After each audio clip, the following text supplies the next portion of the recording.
तो hydrogen bond की बात चल रही थी। हाइड्रोजन बॉन्ड ये 2 टाइप के होते हैं। एक तो inter molecular hydrogen bond,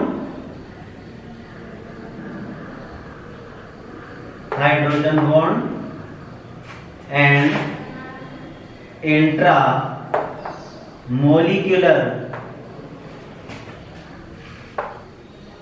hydrogen bond.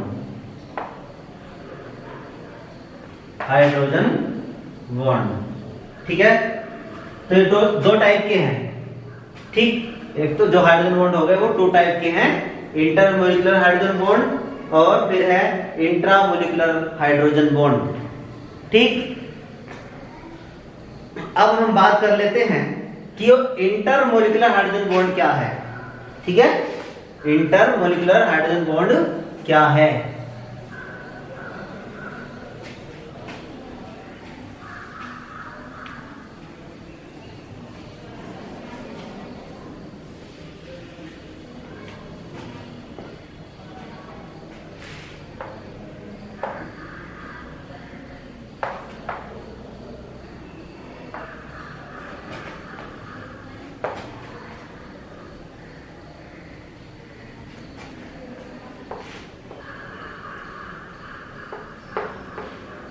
क्या कि जब दो अलग अलग मॉलिक्यूल, 2 अलग अलग अणुओं के मध्य हाइड्रोजन बॉन्ड का निर्माण होता है। 2 अलग अलग अणुओं के मध्य हाइड्रोजन बॉन्ड का निर्माण होता है। ठीक है, ठीक है, जब कोई हाइड्रोजन बंध 2 भिन्न भिन्न अणुओं के परमाणुओं के बीच बनता है तो उसे इंटर मोलिकुलर हाइड्रोजन बॉन्ड कहते हैं। उसे क्या कहेंगे? इंटर मोलिकुलर हाइड्रोजन बॉन्ड कहते हैं। ठीक है, बात समझ में आ रही है? तो उदाहरण लेते हैं, जैसे HF, एक अणु ये है, एक अणु ये है, तो क्या होगा? ये ऋणात्मक और ये धनात्मक, ऐसे ये ऋणात्मक और ये धनात्मक, तो इनके बीच बन गया बॉन्ड, इनके बीच बंध का निर्माण हो गया। सही है? ये इंटर अलग अलग अणु है ना, HF ये अणु अलग है और ये वाला अणु अलग है। ठीक है, तो ये हो गया इंटर मोलिकुलर हाइड्रोजन बॉन्ड। जैसे HF H2O NH3, ठीक है, HCN H3BO3 NaHF2 H2O2 C2H5OH। सही है, इनमें सब में हाइड्रोजन बॉन्ड होता है। ठीक, बात करेंगे, अब बात करेंगे, अब मेन क्या है कि जो इंटरमोलिकुलर हाइड्रोजन बॉन्ड जिनमें पाए जाते हैं, जिनमें इंटरमोलिकुलर हाइड्रोजन बॉन्ड पाए जाते हैं, उन पर क्या इफेक्ट होता है? उनके अणु जो हैं इस बॉन्ड के कारण वो पास पास आ जाते हैं, पास पास संगुणित हो जाते हैं। ठीक है, पास पास आ जाते हैं, जिससे इनके गलनांक क्वथनांक में वृद्धि हो जाती है। सही है, तो जिन यौगिकों में या जिन मॉलिक्यूल्स में इंटरमोलिकुलर हाइड्रोजन बॉन्ड प्रेजेंट होते हैं, ठीक है, इंटरमोलिकुलर हाइड्रोजन बॉन्ड प्रेजेंट होते हैं, उनके boiling point and melting point, ठीक है, वो इंक्रीज हो जाते हैं। ओके, बात समझ में आ गई? अब मैं बात करता हूं इंट्रामोलिकुलर हाइड्रोजन बॉन्ड की। किसकी बात करेंगे? इंट्रामोलिकुलर हाइड्रोजन बॉन्ड की। ठीक, देखते हैं। इंट्रामोलिकुलर मतलब एक ही अणु में उपस्थित, एक ही अणु में उपस्थित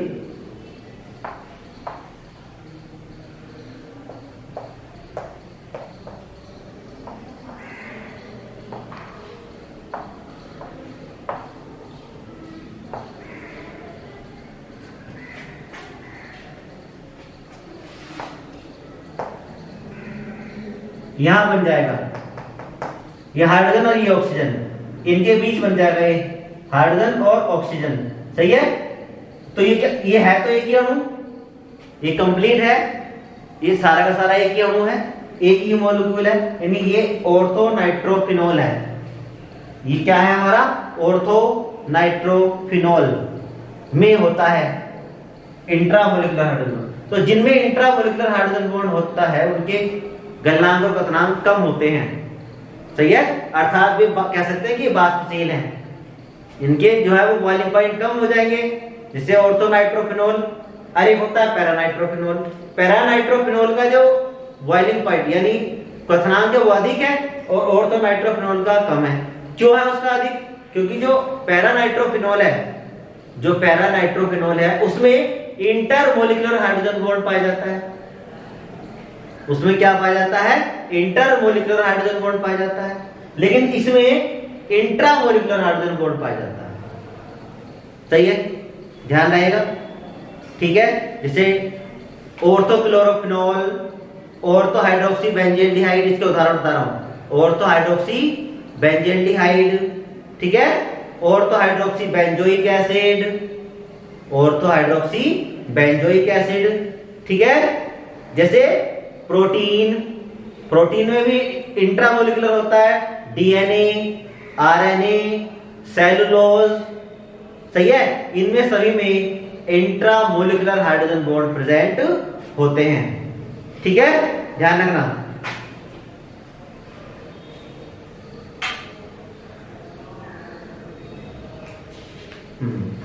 अब थोड़ा सा एक टॉपिक हमारा और रह रहा है इसमें, मैं बता देता हूं। डाइपोल मोमेंट रह रहा है।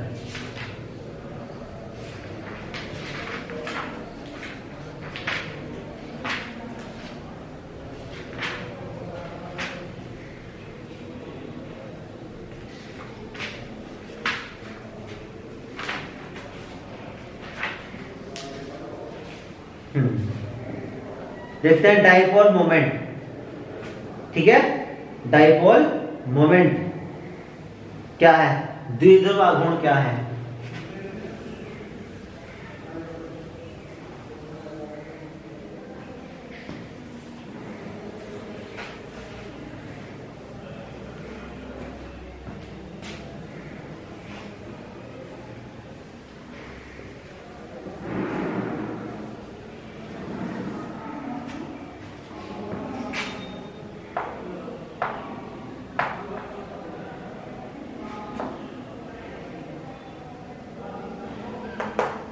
Dipole moment. डाइपोल क्या है? शब्द डाइपोल क्या है? डाइपोल का मतलब हिंदी में द्विध्रुव, जिसमें दो ध्रुव हो, जिसमें दो ध्रुव यानी दो ध्रुव एक निश्चित दूरी पर आपस में जिनकी निश्चित दूरी हो, ठीक है। तो मान लें इस पर प्लस क्यू आवेश हो गया और इस पर माइनस क्यू आवेश हो गया, सही है। और इसकी जो दूरी है उसे क्या मान लेंगे? डी दूरी पर रखे हैं। दो विपरीत आवेश डी दूरी पर रखे हैं। जब दो समान व विपरीत आवेश एक दूसरे के विद्युत क्षेत्र में रखे हो, तो उसे डाइपोल बोला जाता है। डाइपोल द्विध्रुव है, सही है। क्या कहते हैं इसको? डाइपोल। अब ये डाइपोल मोमेंट क्या है? डाइपोल मोमेंट क्या है, सही है। तो डाइपोल मोमेंट म्यू बराबर Q अपॉन इंटू डी, यानी आवेश और उनके बीच की दूरी, के गुणनफल को डाइपोल मोमेंट कहते हैं, ठीक है। उनके गुणनफल को डाइपोल मोमेंट कहते हैं, सही है। तो ये हो गया Q इंटू डी, आ रही समझ में, ठीक है। डी लंबाई में, यानी जो डी है वो है लंबाई, उसको अगर सेंटीमीटर में लें, उसको हम क्या में ले लें? सेंटीमीटर में लें, और आवेश को ESU में ले लें, ठीक है। तो मात्रा क्या बनेगा? ESU सेंटीमीटर, ठीक है। यहां पर इसका जो मात्रक है वो क्या है? ESU सेंटीमीटर, और ESU सेंटीमीटर, ठीक है, या इसका 1 डिवाई, यानी डिवाई भी बोलते हैं इसका मात्रक। इसका मात्रक जो है वो dy है, DYEE, ठीक है। क्या है ये dy, और 1 dy बराबर 1 इंटू 10⁻18 ESU सेंटीमीटर। सही है, ध्यान रखेंगे ESU सेंटीमीटर है, और इसका जो मात्रक SI मात्रक वो कूलाम मीटर, वो क्या हो जाएगा कूलाम मीटर। SI मात्रक, जो SI मात्रक है, SI मात्रक कूलाम मीटर, कूलाम। सही है, ओके। तो कूलाम में जितना आवेश हो, ठीक है, जितना भी आवेश होता है कूलाम में, ठीक है, ध्यान रखेंगे। और ध्यान रखना है कि डाइपोल मोमेंट यानी एक प्लस और एक माइनस, एक प्लस और एक माइनस, और इसकी जो दिशा होती है वो प्लस से माइनस की ओर होती है। डाइपोल मोमेंट की एक सदिश राशि है, जो डाइपोल मोमेंट है, द्विध्रुव आघूर्ण है, वो एक सदिश राशि है। सही है, और इसकी दिशा जो होती है वो किस ओर होती है, प्लस से माइनस की ओर। तो ये प्लस है और ये माइनस, तो ये कंडीशन ऐसे शो करेंगे। ये है डाइपोल मोमेंट। सही है, प्लस से माइनस की ओर होता है, ठीक है, ओके।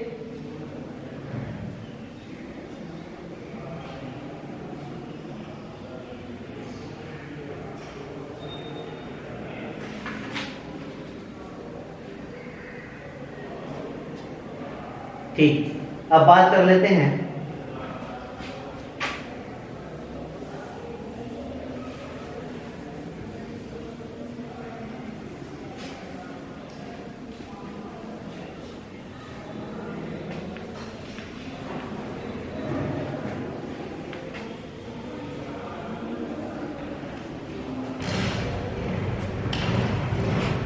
जैसे मैं कहने लगूं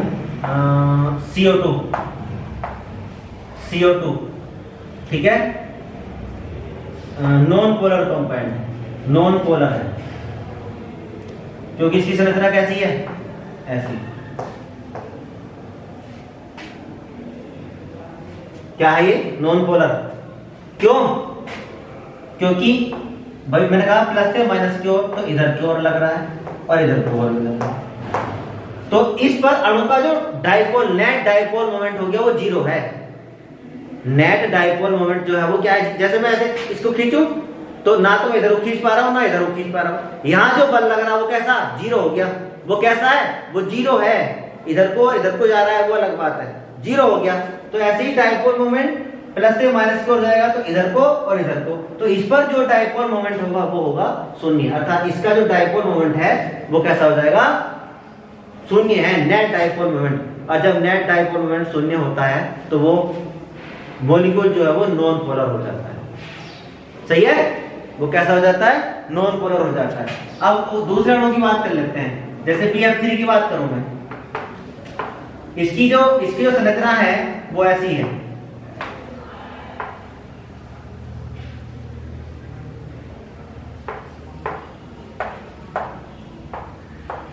ऐसी है, तो इस दिशा को तो लगेगा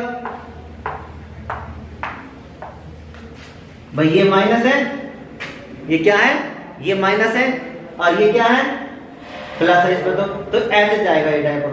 अब क्या है कि इनके बीच का कोण कैसा है, 120 डिग्री का। तो इसका इस पर जो नेट, यानी इसका जो नेट डाइपोल मोमेंट है वो 0 होगा। भाई तीनों तरफ को खींच रहे हैं, बराबर बल लग रहा है तीनों तरफ को कैसा लग रहा है, बराबर बल लग रहा है, इसलिए इसका डाइपोल मोमेंट 0 होगा। सही है, डाइपोल मोमेंट कैसा होगा, इसका डाइपोल मोमेंट कैसा हो जाएगा, 0 हो जाएगा। सही है, ठीक है, ओके। NH3 का नहीं होने का, NH3 का डाइपोल मोमेंट 0 नहीं होगा, ध्यान रखना। NH3 का डाइपोल मोमेंट 0 नहीं होगा। क्यों नहीं होगा, क्योंकि उसकी जो संरचना है वो ऐसी होती है, यानी ये प्लस है ये माइनस है, ये ऐसी कंडीशन हो गई। सही है, और ये फिर ऐसे। तो इसका जो नेट डाइपोल मोमेंट है वो शून्य नहीं है, ठीक है ना। नेट डाइपोल मोमेंट शून्य नहीं है। ओके, बात समझ में आ गई। तो ये थी डाइपोल मोमेंट की बात। तो जिनका डाइपोल मोमेंट शून्य होता है वे नॉन पोलर होते हैं, और जिनका डाइपोल मोमेंट की वैल्यू होती है वे पोलर होते हैं।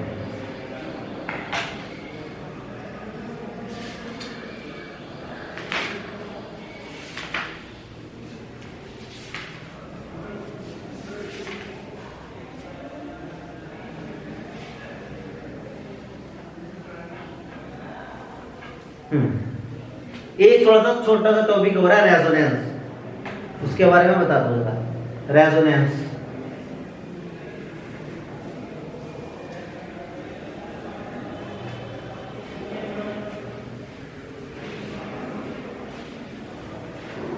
रेजोनेंस क्या है कि जब एक ही अणु हो, सही है, मतलब एक अणु सूत्र है उसकी कई सारी संरचनाएं बनाई जा सकती हो, कई संरचनाएं उसकी बनाई जा सकती हो, लेकिन किसी एक संरचना से उसके सभी गुणों की व्याख्या नहीं होती है। जैसे यो है बेंजीन, यो है फर्स्ट और यो है सेकंड, ये ऐसी कंडीशन है, सही है भाई। ये दो अर्थात ये फर्स्ट हो गई और एक सेकंड हो गई, मान लिया मैंने। वैसे बेंजीन की और भी संरचनाएं होती हैं, तो लेकिन बेंजीन के सभी गुणों की व्याख्या ना तो इससे होती है और ना इससे होती है। सभी गुणों की व्याख्या ना तो इससे होती है और ना ही इससे होती है। लेकिन जो रेजोनेंस हाइब्रिड होते हैं, एक संरचना ऐसी होती है जो इन दोनों से मिलकर बनी हो, इन दोनों से मिलकर बनी हो, उसको हम ऐसे, यह है रेजोनेंस हाइब्रिड। क्या है ये? Resonance hybrid. इसके द्वारा बेंजीन के सभी गुणों की व्याख्या हो जाती है। तो ये जो प्रोसेस मैंने आपको बताया ये रेजोनेंस कहलाता है, ठीक है ना, ध्यान रखना। ये क्या कहलाएगा? रेजोनेंस। और ये जो संरचनाएं हैं ये मेसोमेरिक फॉर्म कहलाती है, वैसे मेसोमेरिक फॉर्म कहलाती है, ठीक है, या कोनिकल स्ट्रक्चर। ये वाली वो तो रेजोनेंस हाइब्रिड हो गया, ये कोनिकल स्ट्रक्चर, ध्यान रखना, ये क्या है? कोनिकल स्ट्रक्चर है ये, ठीक है।